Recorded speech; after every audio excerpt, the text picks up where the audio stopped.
22 women from across the Pacific region are in Suva this week for the first ever Pacific Climate Change Negotiators workshop.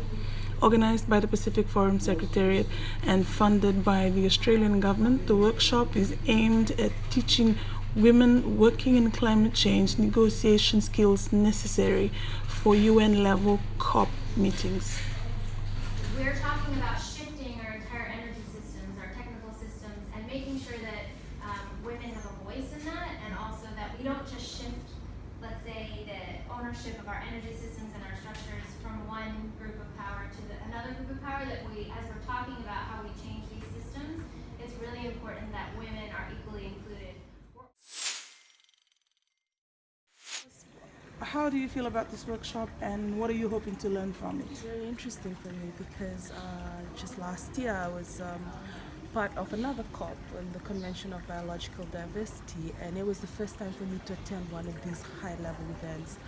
And there was a lot of different levels of negotiations, of discussions, going into different rules, learning about, and you had to learn there and then on the different texts and the jargons and drafting and stuff. And when I got this, I was like, this is awesome because you get an opportunity outside of sort of the madness of the COP to be able to sit down and learn about, the different processes, what's happening.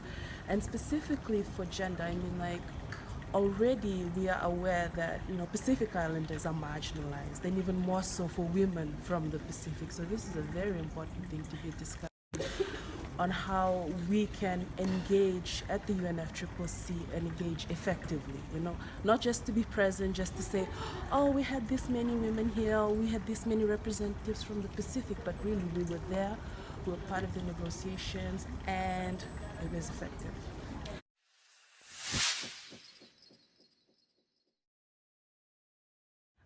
Offer, can you tell us, have you been to any UN high-level climate change meetings, any negotiations maybe? Do you think there are enough women present in delegations going to these meetings from the region?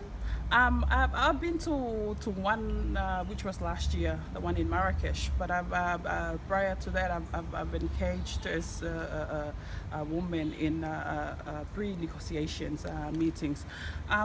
It's a huge gathering, and then there's a lot of issues going on, and I think because gender and climate change is cross-cut. You talk agriculture, you talk water, it involves women.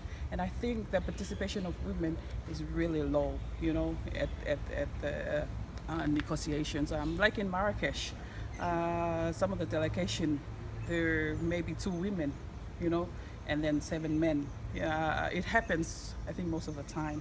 And that we can't cover for everything. We can only follow one thematic area. And then the rest of the thematic areas that's going on in the negotiation unattended, but we need women in those thematic areas. So I think the representation of women in the climate change arena in terms of negotiation is very low for the Pacific Island. At the end of the week, the women will undergo a simulation of what a UNFCCC negotiation process actually looks like. The workshop is part of the Pacific's efforts to improve visibility at the next COP23 meeting, which will be chaired by Fiji.